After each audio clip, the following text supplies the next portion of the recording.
একটা জায়গায় ঘুরতে তুলে ধরবো সমস্ত কিছু দেখানে যে শোগুলোর আমরা টিকিট কেটেছি সেগুলো তোমাদের একটু দেখিয়ে বা মনে হচ্ছে। এই দেখো দর্শকরা, এটা হচ্ছে সায়েন্স সিটির Vande Bharat, sorry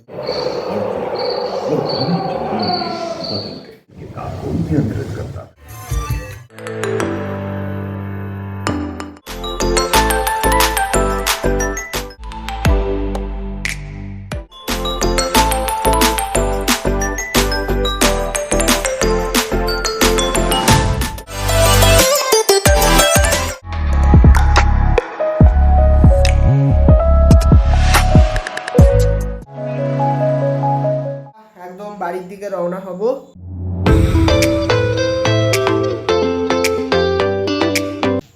hello guys, welcome to my channel blogging Adrish. তো গাইস, আমরা আজকে চলে এসেছি আরেকটা নতুন ব্লগ নিয়ে।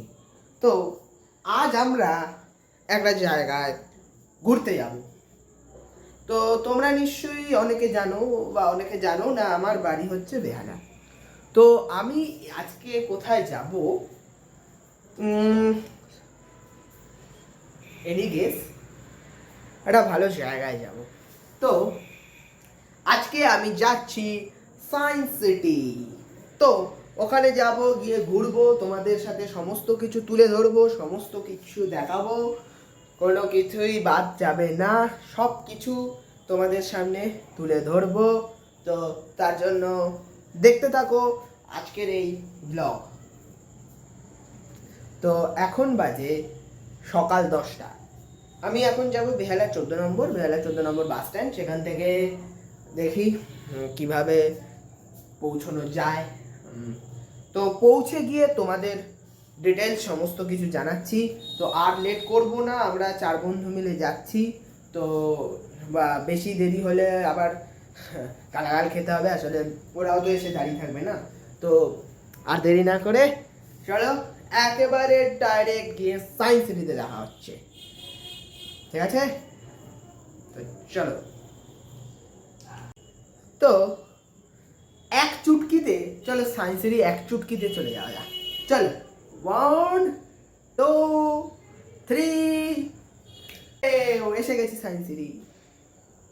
সো হে গাইস, আমরা চলে এসেছি সায়েন্স সিটিতে, তোমরা দেখতেই পাচ্ছ। তো কিভাবে এলাম, বা আমাদের বেহালা থেকে, আমরা তো থাকি বেহালা, তো আমাদের বেহালা থেকে সায়েন্স সিটি বা সল্টলেক একটা অড রাস্তা। তো তোমাদের একটা গাইড দিয়ে দিই, তোমরা যদি কেউ ভবিষ্যতে বেহালা থেকে সায়েন্স সিটি যেতে চাও কিভাবে যাবে। তো তোমাদের বলে রাখি, তোমরা বেহালার 14 নম্বর বাস স্ট্যান্ড থেকে M14 ধরে আসতে পারো, ডিরেক্ট একদম তোমাকে সায়েন্স সিটি নামিয়ে দেবে। এবার M14টা কী হবে বলো তো, সকালবেলা 9:15 লাস্ট বাস, তারপর আবার বোধহয় 4টে না 4:30 এরকম। তো মাঝখানে লং টাইম থাকে না। তো তোমরা যদি সকাল সকাল বেরোতে চাও 8টা-9টার মধ্যে, তাহলে আরামসে ওটাকে ধরতে পারবে। তো আমরা যেহেতু দেরিতে বেরিয়েছি, তো একটু ফেসে গিয়েছিলাম, ফেসে না, কোনো অসুবিধা নেই যেতে কোনো। এছাড়াও বেহালা থেকে S22 যায়, মানে S22 বাসটা যায়। মানে তোমরা যদি বাসে যেতে চাও, উবের করে গেলে তো কোনো সমস্যাই নেই। যদি কেউ বাসে ট্রাভেল করতে চাও তাদের জন্য বলা, 14 নম্বর বাস স্ট্যান্ড থেকে M14 যায়, ওটা ধরতে পারো, কিন্তু ওটার টাইমিংয়ের কোনো ঠিক নেই। আর বেহালা থেকে মানে রাস্তায় S22 যায়, S3W যায়, আরও VS14 বা এরকম একটা বাসেও যায়, আর S16 যায়। তো এই বাসগুলো যায় সায়েন্স সিটি দিয়ে, কিন্তু এই বাসগুলো পাওয়া ভাগ্যের বিষয় বা দুষ্কর, মানে স্টেট বাস, গভর্নমেন্ট বাস বুঝতেই পারছো খুব কম চলে। তো সেই জন্য আরেকটা তোমাদের গাইড দিয়ে রাখি, তোমরা একটা কাজ করতে পারো, বেহালা থেকে 18C বা 18B/1 বা SD76 ধরে তোমরা ডাইরেক্ট রুবি চলে যাও। রুবি থেকে যে কোনো বাসকে বলো সায়েন্স সিটি যাবো, যে কোনো বাস ওখান থেকে প্রায় ম্যাক্সিমাম বাসই সায়েন্স সিটি হয়ে যায়।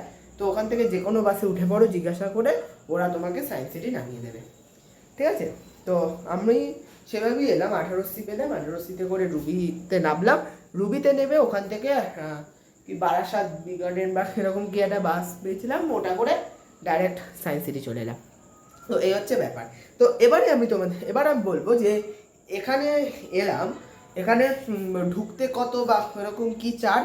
সমস্ত দেখতে দেখতে আমরা তোমাদের বলতে বলতে যাব। তো আমরা এখানে ঢুকতে গিয়ে এন্ট্রি চার্জ তোমাদের দেখাচ্ছি। এখানে এন্ট্রি চার্জ ছিল 65 টাকা। এবারে তুমি যদি রোপওয়ে করে ডাইরেক্ট ঢুকতে চাও সেটাও করতে পারো। রোপওয়ে চার্জ হচ্ছে 60 রুপিস। আর তার মানে তুমি যদি রোপওয়ে প্লাস এন্ট্রি টিকিট একসাথে কাটো তাহলে তোমার পড়বে হচ্ছে তোমার 125 রুপিস দিয়ে তুমি ডাইরেক্ট রোপওয়ে করে ঢুকতে পারো। কিন্তু আমরা রোপওয়েটা করে ঢুকিনি, আমরা ডিরেক্ট এন্ট্রি ফি 65 রুপিস কেটেই ঢুকেছি। তো তোমাদের দেখাই, দাঁড়াও এন্ট্রি ফিটা। এই দেখো, এইটা হচ্ছে আমাদের এন্ট্রি টিকিট। এই যে আমরা 4 জন গেছি, টোটাল 260 রুপিস পড়েছে, 65 করে। এই যে। তো গাইস, এখন এরপরে আমরা এখানে যে শোগুলোর আমরা টিকিট কেটেছি সেগুলো তোমাদের একটু দেখিয়ে দিই। আমরা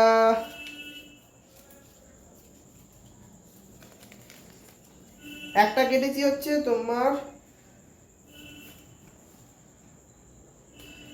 আমরা আচ্ছা দুটো কেটেছি, একটা হচ্ছে টাইম মেশিন আর একটা হচ্ছে স্পেস থিয়েটার। টাইম মেশিন হচ্ছে 40 টাকা, স্পেস থিয়েটার হচ্ছে 100 টাকা, ঠিক আছে। তো এই দুটো আমরা কেটেছি, এই দুটো আমরা দেখব।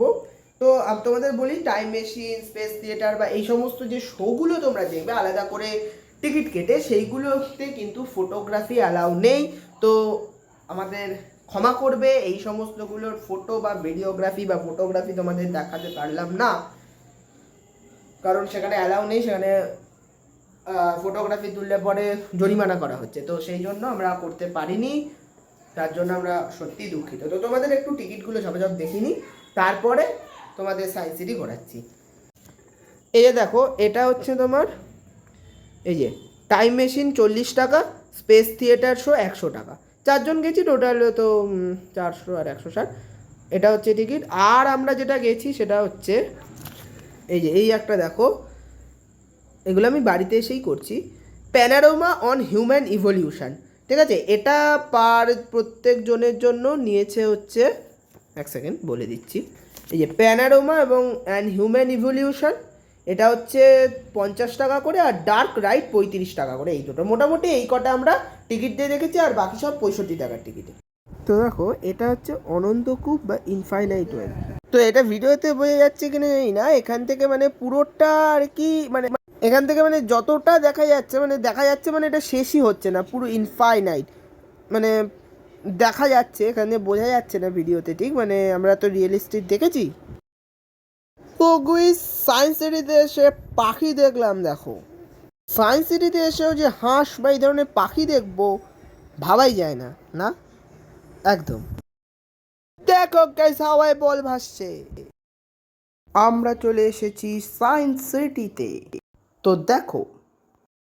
তো দেখো গাইস, এখানে 4 ধরনের আয়না আছে। এই আয়নাটাতে মোটামুটি নর্মালি দেখতে লাগছে, একটু বেটে বেটে। এই আয়নাটা দেখো কত লম্বা মনে হচ্ছে, সত্যি অসাধারণ আয়নাগুলো কিন্তু। এবার এই আয়নাটাতে দেখো কতটা বেটে লাগছে।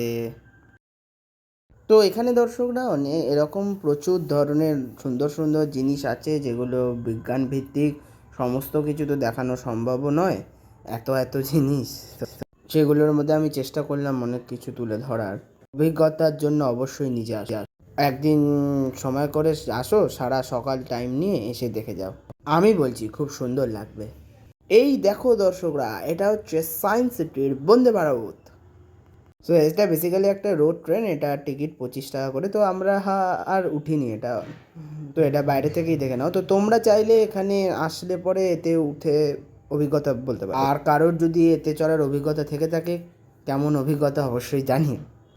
সো গাইজ, এখানে তো আমরা অনেক কিছু 3D শো, টাইম মেশিন, এইসব 3D শোগুলো দেখলাম এখানে। তো সেক্ষেত্রে ফটোগ্রাফি অ্যালাউ ছিল না বলে তোমাদের দেখাতে পারলাম না, তার জন্য সরি। তো এবারে চলো আমরা যাই অ্যাকোরিয়াম দেখতে।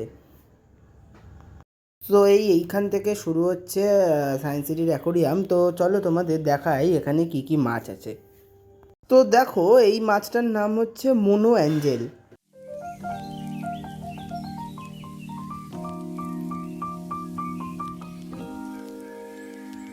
এবার যেটা দেখাচ্ছি দেখো, এটা হচ্ছে ভেইল টেইল গোল্ড ফিশ। উফ, দারুণ দেখতে কিন্তু। দেখো এবার যেটা দেখাচ্ছি এটা হচ্ছে তোমার ওরান্ডা।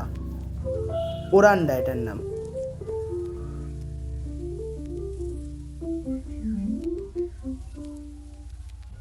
এখানে দেখো নাম লেখাই আছে। এই ফিশটা হচ্ছে ফায়ার মাউথ। এই যে কোথায় গেছে রে মাছ? ও এই তো পেয়েছি। এই দেখো, উফ রংটা দেখেছো? জাস্ট দারুণ, জাস্ট দারুণ। এই দেখো এটা আরগাস। আরগাস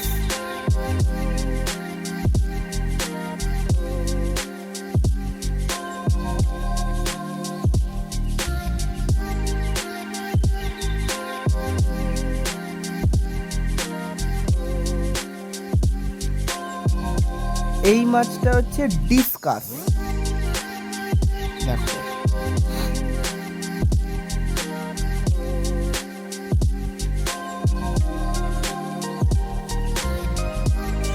নামগুলো মাছের মতো অসাধারণ। এটা হচ্ছে ফেদার কাস fish, sorry feather back fish. এই মাছটা অনেকেই হয়তো চেনো, এটা হচ্ছে চিতল মাছ। চিতল মাছ আমরা খাই অনেক, কিন্তু এগুলো আরো দেখতে ভালো। এই একটা অসাধারণ ফিশ, এটা হচ্ছে অ্যাঞ্জেল ফিশ। মানে ঠিক করে বোঝানো যাচ্ছে না, যাই হোক। এইটা হচ্ছে অস্কার। এই মাছটার নাম অস্কার ফিশ। অসাধারণ রং।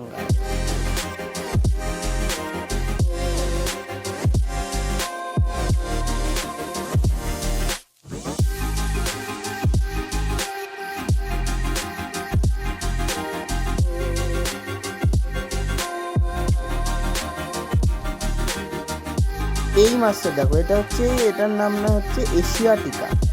কত বড় দেখেছো? দেখতে হচ্ছে আমার, উফ কি তাগড়াই চেহারা। এইটা ছোট। দেখো দর্শকরা, অ্যালবিনো শার্ক, হাঙর। এই কাছে যাই দেখি তো, ভালো লাগে। বাহ অসাধারণ তো, দেখেছো কি সুন্দর সাদা রঙের, দেখে মনে হচ্ছে এগুলো শার্ক। অদ্ভুত কালার, কিন্তু মানে শার্কেরই হয়তো কোনো একটা প্রজাতি হবে। এটা কি? এটা হচ্ছে ব্রিস্টল সুভাস্কিন এই মাছটার নাম। দেখো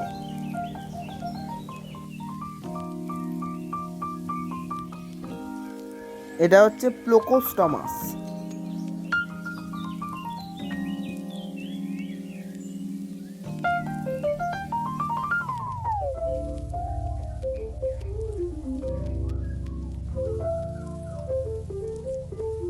এটা দেখো, এটা হচ্ছে সিলভার ডলার।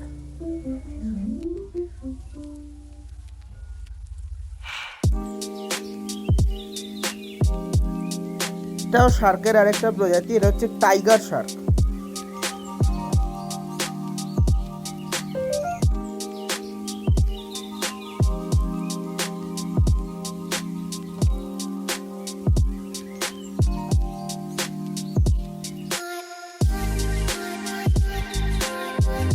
এইটা দেখো, এইটার নাম হচ্ছে কি কিসিং গোরামি। বাহ সুন্দর দেখতে।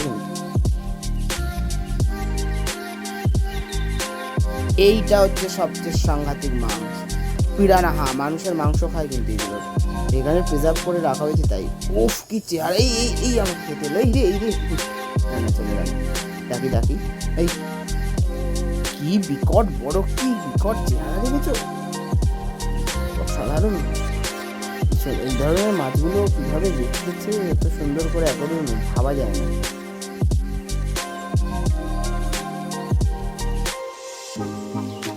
এইটা আরেক ধরনের পিরানহা, এটার নাম স্পটেড পিরানহা। বাহ এটা দেখতে খুব সুন্দর তো, দারুণ দেখতে। ওয়াও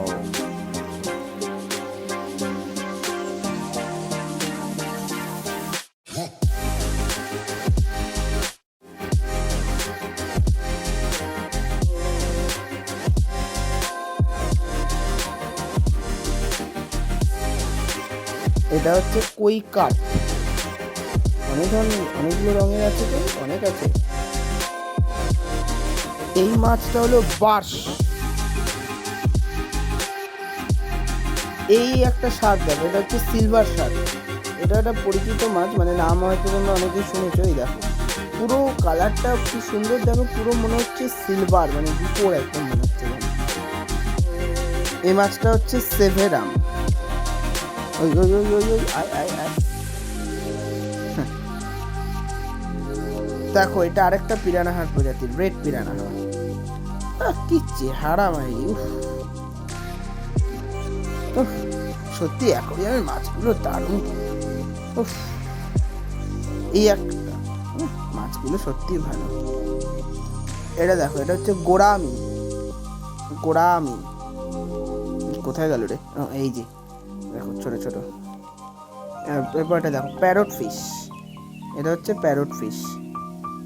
বাহ, দারুণ তো।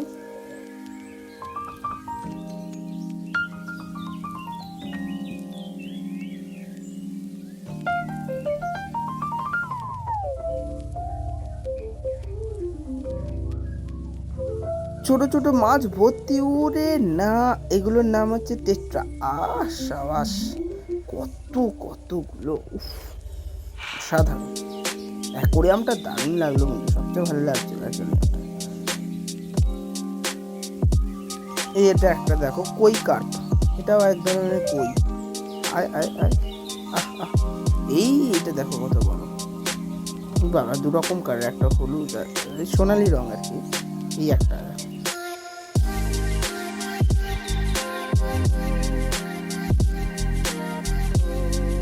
বাস শেষ, আর মাছ নেই। সত্যি অ্যাকোয়ারিয়ামটা দারুণ লাগলো। সো গাইস, এবারে আমরা চলে এসেছি ডার্ক রাইডে। এখন আমি দেখো পিছনে ট্রেন দেখা যাচ্ছে, আমিও একটা ট্রেনেই বসে আছি। এটা আমার পর পিছনের গাড়িটাও ছাড়বে আমাদের গাড়িটা বেরোনোর পর, মানে এটা ছোটো ছোটো গাড়ি। এটার নাম হচ্ছে ডার্ক রাইড। এটা কি করবে বলো তো, এটা নাকি ভেতরে নিয়ে মানে ডাইনোসর কিভাবে এলো বা ডাইনোসরের জিনিসপত্রগুলো দেখাবে একদম ফার্স্ট থেকে। মানে কী কী টাইপের ডাইনোসর আছে বা কী কী ধরনের ডাইনোসর দেখা যায়, সেগুলোই মূলত এরা নিয়ে দেখাবে। তো চলো, এই স্টার্ট হচ্ছে। তো চলো ভেতরে গিয়ে দেখা যাক কি আছে।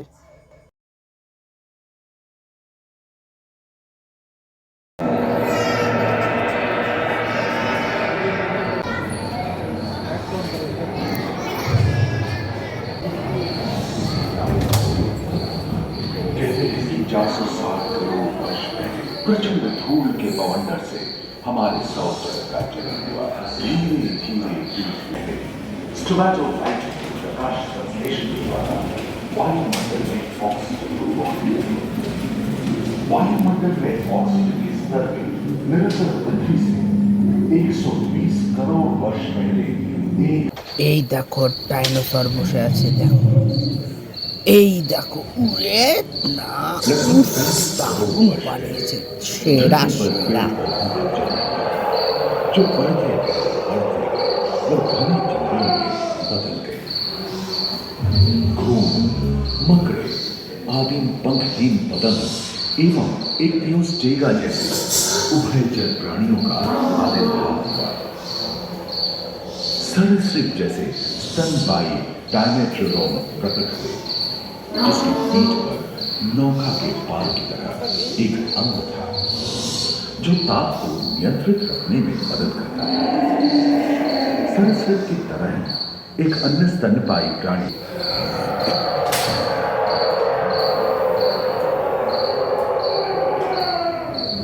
युग के मृत पौधे से उत्पन्न हुए थे, जो कि धरती के अंदर दब गए थे।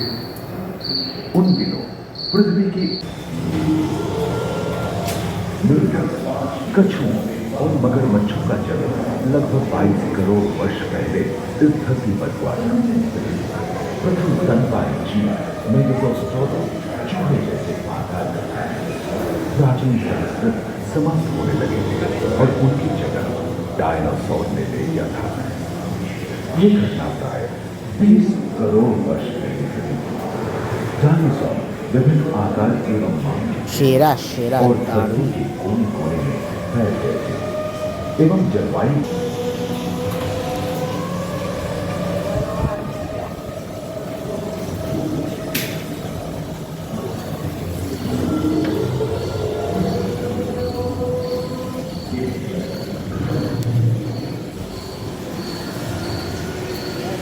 দর্শকরা ট্রেনে করে যাচ্ছি।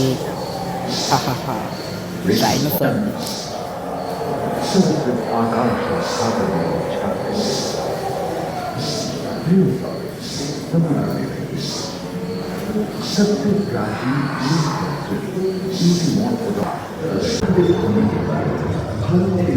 ওয়াও, কি বানিয়েছে ডাইনোসরগুলো, দারুণ বানিয়েছে কিন্তু।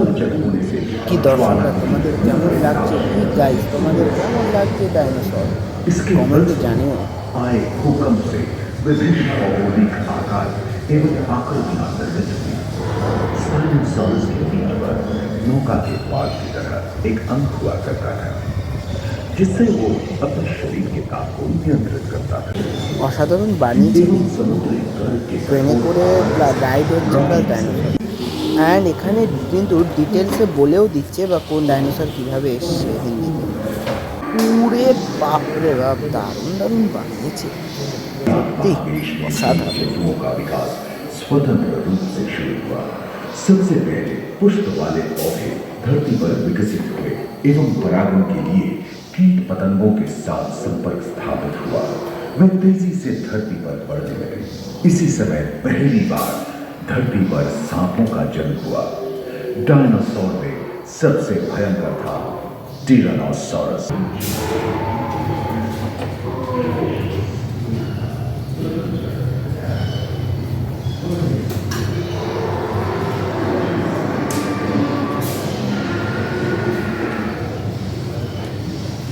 इनके हमले से बचने के लिए शाकाहारी एंटिलोसॉरस अपनी पूंछ के मुक्कर का इस्तेमाल करते थे।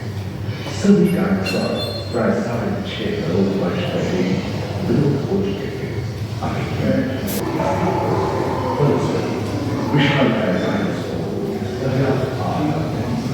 और वे दूसरी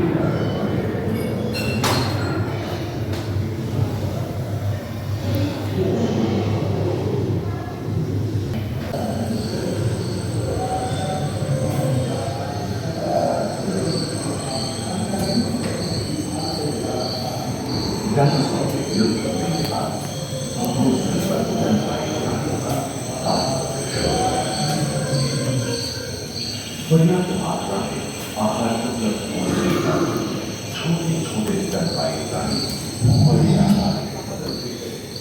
इसी तरह बड़े बड़े शाकाहारी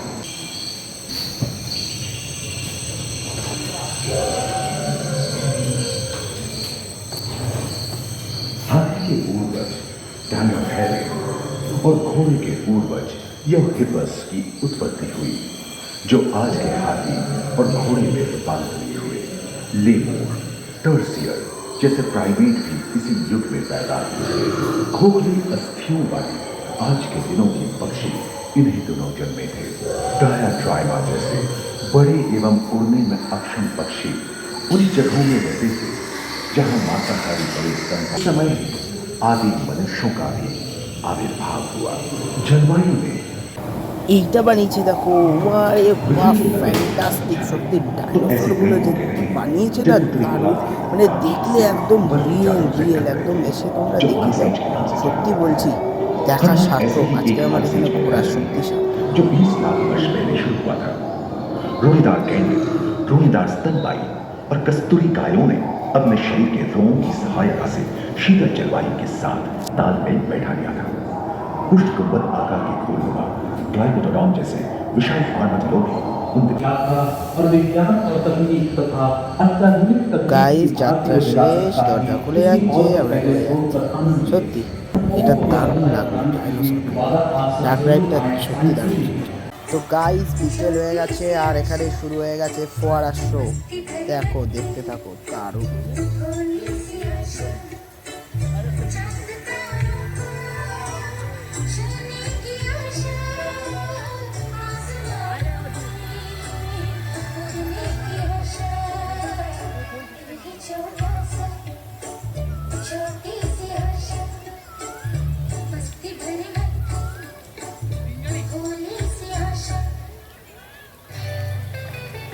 এই যে সায়েন্স সিটির মেন গেট দিয়ে ঢুকে এই জায়গাটা, আর এইখানটা হচ্ছে তো ঠিক ফোয়ারাটা।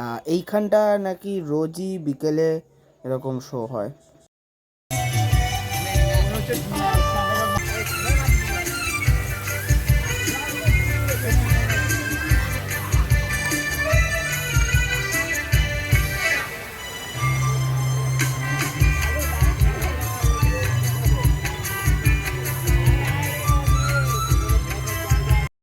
গাইজ অনেক লেট হয়ে গেছে, এবারে আমরা বাড়ির দিকে রওনা দিলাম। এরপরে আমরা ওখান থেকে প্রস্থান নিলাম এবং অ্যাট লাস্ট দেখো বাইরেরটা। সায়েন্সের টেকনিককে কাজে লাগিয়ে দেখো কত অসাধারণ করে এটা বানানো হয়েছে। আপনার মনে হয়তো তোমার প্রশ্ন আসছে যে জলটা তো ঢুকছে না, তাহলে জলটা পড়ছে কী করে? অ্যাকচুয়ালি এই যে জলটা পড়ছে তার মাঝখানে পাইপ রয়েছে যেটা জলের তোরে দেখা যাচ্ছে না, যেটা ইনভিজিবল মনে হচ্ছে, সেই জন্যই এটা বোঝা যাচ্ছে না। স্বাভাবিক, বোঝাও খুব একটা সুবিধার ব্যাপার নয়। তো এ গাইস অ্যাট লাস্ট চলো সায়েন্স সিটিটাকে আরেকটু ভালো করে বোঝার জন্য, একটু ভালো করে দেখার জন্য চলো আর সিনেমাটিক শট দেখে নেওয়া যাক।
তো তোমরা দেখলে মাছের অ্যাকোরিয়াম থেকে শুরু করে নানান সায়েন্টিফিক জিনিস আমরা দেখেছি।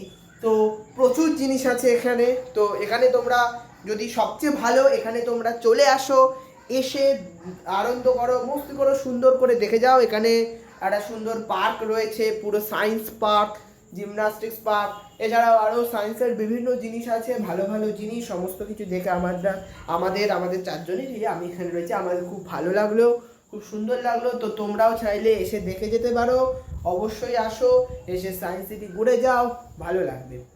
এবং এখানে তো সায়েন্সের অনেক কিছুই আছে, হাজার হাজার জিনিস, সমস্ত কিছু তো দেখানো সম্ভব হলো না, কিন্তু যাগুলো আমরা ফটো তুলতে পেরেছি বা দেখাতে পেরেছি মোটামুটি অনেক কিছুই দেখিয়ে দিলাম।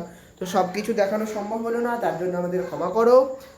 আর সমস্ত কিছু দেখাতে গেলে তো হ্যাঁ গোটা ব্লগটা হয়ে যাবে 15-16 ঘন্টা, হ্যাঁ সরি একটু বেশি বলে গেলাম, 8-10 ঘন্টা, আর ধরো কি 2 ঘন্টা তো হবে কমসে কম। আমরা ওখানে তো আমরা ঢুকেছি হচ্ছে এখানে প্রায় ওই 12:30, এখন বাজে প্রায় 5টা বাজে। তো এবারে আমরা একদম বাড়ির দিকে রওনা হব। তো চলো বাড়ি গিয়ে কথা হচ্ছে।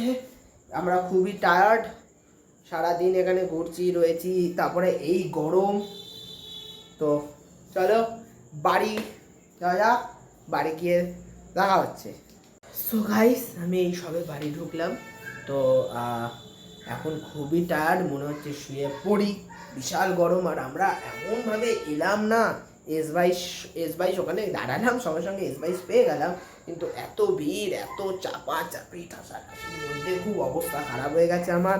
তো কি বলবো, আর তোমাদের তো বলাই হলো না এখানে কি কি খেলাম। তো আমরা সায়েন্স সিটির ভেতরে কিন্তু খাবার দাবারের প্রচুর দাম, এটা তোমাদের বলে রাখলাম।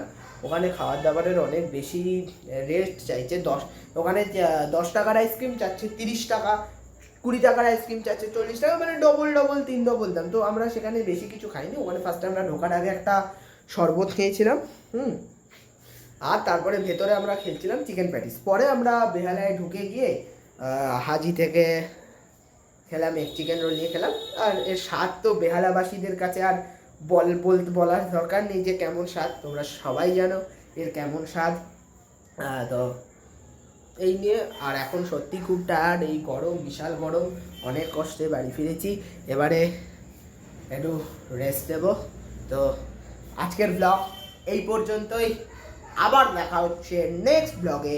আর তোমরা অবশ্যই কমেন্টে জানিও তোমাদের সায়েন্স সিটি ব্লগ কেমন লাগলো, এবং তোমরা আমার চ্যানেলে এরকম আরও ব্লগ দেখতে চাও কি না সেটাও অবশ্যই কমেন্টে লিখো। আর যারা এই চ্যানেলে নতুন তারা ব্লগিং অদৃশ চ্যানেলটিকে সাবস্ক্রাইব করে দিও, এই ব্লগটা ভালো লাগলে ব্লগটিকে লাইক করে দিও, এবং যদি খুব ভালো লেগে থাকে তাহলে তোমাদের বন্ধুদের মধ্যে এই ব্লগটা শেয়ার করে দিও। আর চ্যানেলটিকে সাবস্ক্রাইব করতে ভুলো না যারা নতুন তাদের জন্য বলা, যে সাবস্ক্রাইব করলে কি ফেসিলিটি পাবে, এরপরে আমি যখন আরেকটা ব্লগ দেবো সেটা তোমাদের ডিরেক্ট নোটিফিকেশান চলে আসবে, তোমরা সেখান থেকে ডাইরেক্ট খুলে দেখে নিতে পারবে এবং আনন্দ পাবে। তো তোমাদের জন্য সমস্ত কিছু। তো আজকের ব্লগ এই পর্যন্ত, আবার দেখা হচ্ছে নেক্সট ব্লগে, ততক্ষণ টাটা।